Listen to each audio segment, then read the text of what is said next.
रहीम। अस्सलाम वालेकुम dear students. अमीर हुसैन गाजी एडवोकेट हाई कोर्ट और अल गाजी लॉ अकेडमी लाहौर। आज जो हमारा टॉपिक है वो तहसीलदार के बारे में है और तहसीलदार में के बारे में हम आपको एक ज़बरदस्त जो है वो टेस्ट सिस्टम देने जा रहे हैं। तहसीलदार की जो पोस्ट हैं वो 14 अनाउंस की थी पंजाब पब्लिक सर्विस कमीशन ने और उसकी जो लास्ट डेट है वो गुजर चुकी है और मोर देन 38,000 से ज़्यादा स्टूडेंट्स ने इसमें अप्लाई किया है और ये मुकाबला जो है वो इंतहाई सख्त है। इसमें जो तहसीलदार का पेपर है, जो तहसीलदार का एग्जाम है, इम्तिहान है, इसमें 4 पेपर जो है उन्होंने दिए हुए हैं। एक इंग्लिश का है 100 नंबर का और ये सब्जेक्टिव है। दूसरा उर्दू का है 100 नंबर का, ये भी सब्जेक्टिव है। तीसरा पेपर जो है जी वो जनरल नॉलेज का है और ये ऑब्जेक्टिव टाइप होगा, एमसीक्यूज टाइप।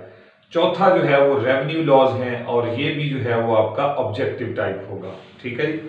और जो इसमें से पास होंगे यानी 40% हर एक पेपर में से लेना जरूरी है और 50% एग्रीगेट होना चाहिए। जो 50% एग्रीगेट को लेके आगे बढ़ेगा उसका जो है वो जनाब मोहतरम इंटरव्यू होगा और इंटरव्यू जो है वो आपका 200 नंबर का होगा। ठीक है, तो ये थोड़ा सा स्केच मैंने आपको बता दिया है। आपके पास जो है वो टाइम इंतहाई शॉर्ट होगा, बहुत शॉर्ट टाइम है आपके पास। विद इन मंथ या विद इन 2 मंथ जो है वो आपका एग्जाम होने वाला है। ठीक है जी। तो अब इस शॉर्ट टाइम के अंदर आपने अपनी तैयारी को कैसे करना है ये आज हमने आपको बताना है। अब आपके पास वो टाइम नहीं है कि आप इसमें जनाब पूरी तरह जो है वो अब जो है वो थॉरली इसको अंडरस्टैंड करना शुरू कर दें। अब आपके पास एक इंतहाई शॉर्ट टाइम है। अब इस शॉर्ट टाइम को जो है वो आपने किस तरह अवेल करना है और इस शॉर्ट टाइम के अंदर आपने बेस्ट परफॉर्मेंस कैसे देनी है, ये आज का जो है वो हमारा टॉपिक है और इसी के ऊपर हमने आज आपसे बात करनी है। अल गाजी लॉ अकेडमी तिराफैन रोड के ऊपर हमारी एकेडमी है और हम आपको जो है वो एक जबरदस्त जो है वो टेस्ट सिस्टम देने जा रहे हैं तहसीलदार का। ठीक है, टेस्ट सिस्टम।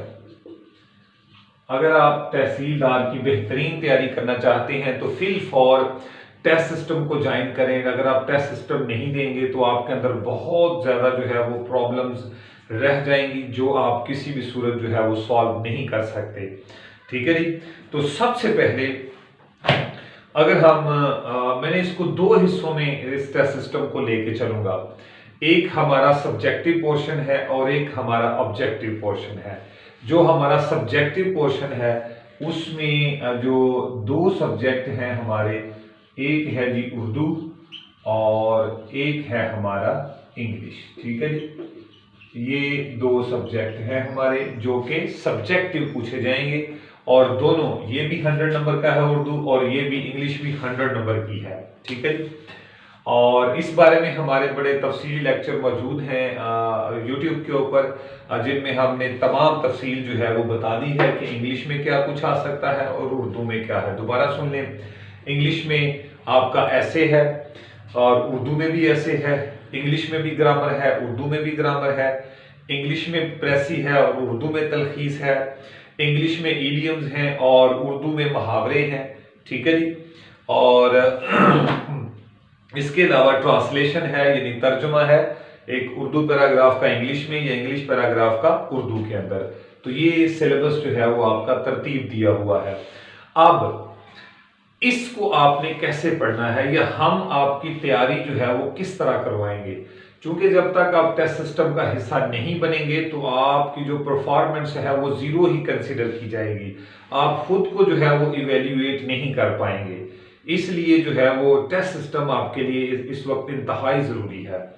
तो अब मैं इस उर्दू को और इस इंग्लिश को आगे लेके मैंने कैसे चलना है, हमने कैसे जो है वो आपको तैयारी करवानी है इस टेस्ट सिस्टम के अंदर, ज़रा सुन लें। डेली बेस के ऊपर, रोज़ाना की बेस के ऊपर जो है वो काम हुआ करेगा जी। किस तरह हम आपको डेली बेस के ऊपर लेके चला करेंगे। सबसे पहले जो है जी हम ऐसे की तरफ आएंगे, ऐसे। ठीक है जी। ऐसे चाहे उर्दू का है या ऐसे इंग्लिश का है, दोनों सूरतों में समझना है। डेली का एक ऐसे जो है आपने करना है, डेली का एक ऐसे जो है वो उसका हम आपसे टेस्ट लेंगे और हम क्या करेंगे, हम जो भी ऐसे आपको देंगे, जो इंग्लिश का ऐसे होगा वही जो है वो हमारा उर्दू का ऐसे होगा। टॉपिक जो है वो कमोबेश सेम ही है, कोई इसमें ऐसा डिफरेंस नहीं है, क्योंकि ऐसे की जो काइंड्स हैं वो उधर भी उर्दू में भी ऐसी हैं और इंग्लिश में भी ऐसी हैं। ठीक है जी। तो इंग्लिश ऐसे ऐसे डेली बेस के ऊपर एक एक ऐसे किया जाएगा, यानी एक ऐसे अगर दहशतगर्दी का दे रहे हैं तो टेररिज्म वो इंग्लिश में है तो एक ही बन जाता है, लेकिन हमने उसको दोनों एंगल से देखना है। ठीक है, तो एक उर्दू में से एक इंग्लिश में से, इसका डेली जो है वो हम आपको लेक्चर बता दिया करेंगे, ओवरऑल बताएंगे कि आपने ये मटेरियल कहाँ से है, ये हमारे पास जो नोट्स हैं ये हम आपने कैसे स्टडी करने हैं, क्या क्या चीज़ों का ख्याल रखना है, क्या क्या चीज़ें जो है वो आपने आगे लेके चलना है। ठीक है जी। एक तो ऐसे हम इस तरह सॉल्व करेंगे। इसके बाद ही हमारे पास आ जाएगा जी ईडियम्स या मुहावरे। ठीक है जी, ईडियम्स या उर्दू में क्या है, मुहावरे। अब ईडियम्स और मुहावरों को हमने आगे कैसे लेके चलना है, ये 5 नंबर के भी हो सकते हैं, ये 10 नंबर के भी हो सकते हैं। ठीक है जी। अब इनको हम डेली बेस के ऊपर करेंगे 10 से 15। ठीक है जी, मिनिमम 10 और ज्यादा से ज्यादा 15। ठीक है जी, ये हम डेली बेस के ऊपर जो है वो किया करेंगे, उर्दू में भी देंगे और इंग्लिश में भी देंगे। 10 उर्दू में से कर लें या 10 इंग्लिश में से कर लें, या 15 उर्दू में से और 15 इंग्लिश में से कर लें, ये होगा। इसके बाद नंबर 3 जो है वो प्रेसी है हमारी, और प्रेसी जो है वो उर्दू में है जी हमारी तलखीस। दोनों के रूल सेम है जी। अब हम क्या करेंगे, डेली बेस के ऊपर जो है वो 2 पैराग्राफ, डेली बेस के ऊपर 2 पैराग्राफ की जो है वो आपसे तलखीस या प्रेसी करवाई जाएगी। प्रेसी और तलखीस के असूल बता दिए जाएंगे और डेली बेस के ऊपर जो है वो 2 पैराग्राफ जो है उसका आपको प्रैक्टिकल वर्क वहां पे करवाया जाएगा और 2 जो है वो आपको घर से करने के लिए दे दिया जाएगा। ठीक है जी। तो इस तरह आपकी प्रैक्टिस जो है वो प्रेसी या तलखीस के मामले में मजबूत होती जाएगी। इसके बाद जी हमारा ग्रामर का है number 4, that is the grammar. ये ग्रामर चाहे उर्दू की है या हमारे पास इंग्लिश की है, दोनों सूरतों में हमने देखना है। ग्रामर हम इसलिए देखते हैं क्योंकि हमने ट्रांसलेशन करनी है। ट्रांसलेशन करने के लिए हमें ग्रामर के असूलों को फॉलो करना पड़ता है। तो बेसिकली इस ग्रामर के अंदर क्या मौजूद है, इसके अंदर टेंसेस हैं, डायरेक्ट इनडायरेक्ट है, एक्टिव पैसिव वॉइस है और फिर सेंटेंसेस हैं, ये वो। ठीक है, तो ये पार्ट्स ऑफ स्पीच हैं, सॉरी। तो ये सारी चीजें जो है वो आपको इसका एक रफ आइडिया हम देंगे। ठीक है जी, एक रफ आइडिया देंगे। और चूंकि रफ आइडिया हम इसलिए देंगे कि ये ग्रामर जो है ना बहुत कम मर्तबा ऐसा हुआ है तहसीलदार के पेपर के अंदर कि उन्होंने डायरेक्ट इनडायरेक्ट या एक्टिव पैसिव वॉइस पूछे हों। वो ज्यादातर जो है एक पैराग्राफ देता है और कहता है जी इसकी जो है वो आप ट्रांसलेशन करें। तो हम उसका एक ओवरव्यू आपको देंगे और उस ओवरव्यू का नेक्स्ट डे जो है वो हम क्या करेंगे, उसका टेस्ट लेंगे आपसे। तो ये हमने किया है उर्दू और इंग्लिश में। उर्दू और इंग्लिश में हम चूंकि सब्जेक्टिव हैं, हम इसको ऐसे लेके आगे बढ़ेंगे रोजाना की बुनियाद पर। ठीक है जी, ओके जी। ये हमारा सब्जेक्टिव जो है वो हल हुआ, यानी हमने उर्दू और इंग्लिश को आगे लेके कैसे चलना है। ठीक है जी। और ये जो टेस्ट सिस्टम है पूरे का पूरा भी इसको आप ज्वाइन करें इंशाल्लाह इसमें आपको बहुत ज्यादा जो है वो आपकी अच्छी तैयारी होगी, क्योंकि ये मुमकिन नहीं है कि आप घर बैठ के जो है वो चीज़ों को देखा जाए या तैयारी की जाए। टेस्ट सिस्टम हर एक मसले का हल जो है वो आपका टेस्ट सिस्टम में है, वहां से आपकी गलतियां निकलेंगी, वहां से आपको पता चलेगा आपका हाफजा कितना मजबूत है, वहां से आपने अपनी चीज़ों को आगे लेके चलना है। इसके बाद ही हमारा अगला जो पेपर होगा वो ऑब्जेक्टिव टाइप होगा, और ऑब्जेक्टिव टाइप के अंदर हमने 2 चीजें देखनी है, एक हमारा जीके है और एक हमारा जो है वो रेवेन्यू लॉ है। ठीक है जी, जीके भी हमारा 100 नंबर का है और जो हमारा लॉ है ये भी कितने का है, 100 नंबर का है। ठीक है जी। अब इनको हमने कैसे लेके चलना है, जीके की तरफ आते हैं जनरल नॉलेज की तरफ। याद रखिएगा जनरल नॉलेज जो होता है ना, ये हर स्टूडेंट्स का इतना ज्यादा स्ट्रॉन्ग नहीं होता। जो ऑलरेडी स्टूडेंट्स पढ़ रहे हैं, जो कर रहे हैं, उनका तो बेसिकली जो है वो नॉलेज जो है वो मजबूत होगा। लेकिन जो आ जाते हैं एग्जाम के ऊपर ही, तो फिर उनका जो जनरल नॉलेज है वो इस लेवल का नहीं होता जितना कि दूसरों का है। ठीक है,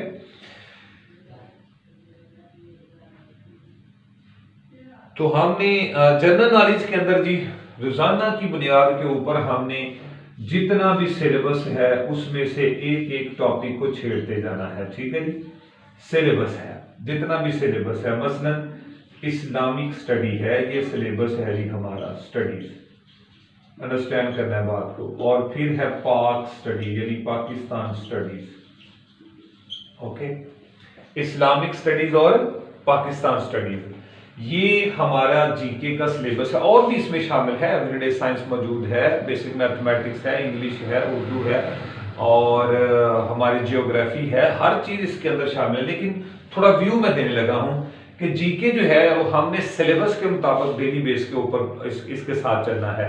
एक उर्दू और इंग्लिश वो भी डेली बेस पे होगा, ये भी डेली बेस के ऊपर करने वाली चीजें होंगी जो हम आपको डेली बेस के ऊपर उसका ओवरव्यू दिया करेंगे, और आप नेक्स्ट डे जो है वो उसका क्या करेंगे, तैयारी करके आएंगे और आपसे टेस्ट लिया जाएगा। ये टेस्ट जो है वो आपको बहुत जबरदस्त जो है वो आपकी ग्रिप आपकी मजबूत करेगा। क्या करना है जी, इस्लामिक स्टडीज में से फर्ज करें एक टॉपिक हम लेते हैं द होली प्रॉफिट सल्लल्लाहु अलैहि वसल्लम, होली प्रॉफिट सल्लल्लाहु अलैहि वसल्लम। ठीक है, आप सल्लल्लाहु अलैहि वसल्लम हमारा एक टॉपिक है।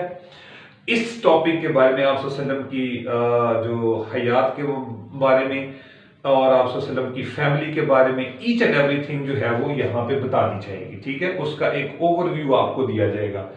अब वो ओवरव्यू जो है वो आपने आगे लेके उसको बढ़ना है, आपको जो है वो कंसर्न बुक्स बता दी जाएगी, कंसर्न मटेरियल बता दिया जाएगा। ठीक है, तो डेली बेस के ऊपर एक एक टॉपिक होगा। अब आते हैं पाकिस्तान स्टडीज के अंदर, और इसमें फर्ज करने हम बात करते हैं माउंटेन्स की, यानी पाकिस्तान के जो पहाड़ हैं, पहाड़ी सिलसिले हैं, उनके बारे में हम बात करते हैं एक दिन में।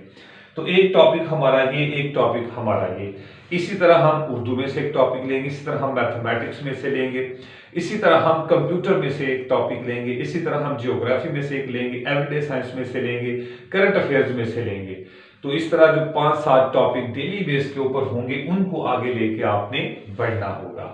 इसके साथ साथ आपके जो जितने भी पास्ट पेपर्स हैं, ठीक है जी, जीके के 1 पेपर एमसीक्यू जिस तरह पीपीएससी के हैं, जितने भी पास्ट पेपर्स हैं उनमें से डेली बेस के ऊपर 3 पेपर्स आपने करने हैं, ये भी याद रखिएगा। ठीक है, डेली बेस के ऊपर ये तो हर टॉपिक एक एक का, हर एक का टॉपिक करते जाएंगे, जनरल नॉलेज जबरदस्त हो जाएगा। फिर इसके बाद पास्ट पेपर जो हैं डेली बेस के ऊपर जो है वो पीपीएससी के जो पास्ट पेपर्स होंगे उनमें से 3 पेपर जो है वो हम आपको डेली बेस के ऊपर दिया करेंगे। इन सब चीजों को मिला के डेली बेस के ऊपर आपका टेस्ट हुआ करेगा जनरल नॉलेज का। आगे चलें लॉ की तरफ, चूंकि 3 लॉ हैं आपके, लैंड रेवेन्यू एक्ट है, पंजाब टेनेंसी एक्ट है, और इसके साथ लैंड एक्विजिशन एक्ट है। ठीक है, अब हम क्या करेंगे, जितने भी लॉज हैं 3 हैं, जैसे लैंड रेवेन्यू एक्ट है, ठीक है जी, और इसका टेनेंसी एक्ट है, टेनेंसी, और लैंड एक्विजिशन एक्ट है। अब इनमें से भी हम हर एक में एक एक टॉपिक सिलेक्ट करेंगे। जैसे फर्ज करें यहाँ पे हम पार्टीशन का कर लेते हैं, पार्टीशन का क्या रूल है, ठीक है जी, यहाँ पे अपील रिव्यू या रिवीजन का कर लेते हैं। तो टेनेंसी का भी एक टॉपिक, लैंड एक्विजिशन का भी एक टॉपिक, और लॉ का भी एक टॉपिक, ये आपको समझाना पड़ेगा। यहाँ पे हमने गहराई से पढ़ना है, ठीक है जी। तो डेली बेस के ऊपर तीनों के एक एक टॉपिक जो है वो आपको पढ़ा दिए जाएंगे, और उस टॉपिक को जो आपको पढ़ा दिया जाएगा उसका वेरी नेक्स्ट डे जो है वो हम क्या करेंगे, उसका टेस्ट सिस्टम आपसे लेंगे। ठीक है, तो इस तरह डेली बेस के ऊपर हम अपनी ऑब्जेक्टिव और सब्जेक्टिव दोनों में आगे बढ़ेंगे। ये हमारा जबरदस्त टेस्ट सिस्टम होगा जी। इस टेस्ट सिस्टम को ज्वाइन करें। हम लाहौर हाई कोर्ट के पास ही तिरफ एंड रोड के ऊपर अकेडमी है, आप बहुत इजी एक्सेस है, आप हमें ज्वाइन कर सकते हैं। जल्द अज जल्द आए ताकि आप इस चीज़ को लेके आगे बढ़े, ताकि आपकी तैयारी अच्छी हो। लेट ना कीजिएगा, टेस्ट सिस्टम ही आपकी सीट को सिक्योर कर सकता है इस वक्त। Thank you so much. अस्सलाम वालेकुम।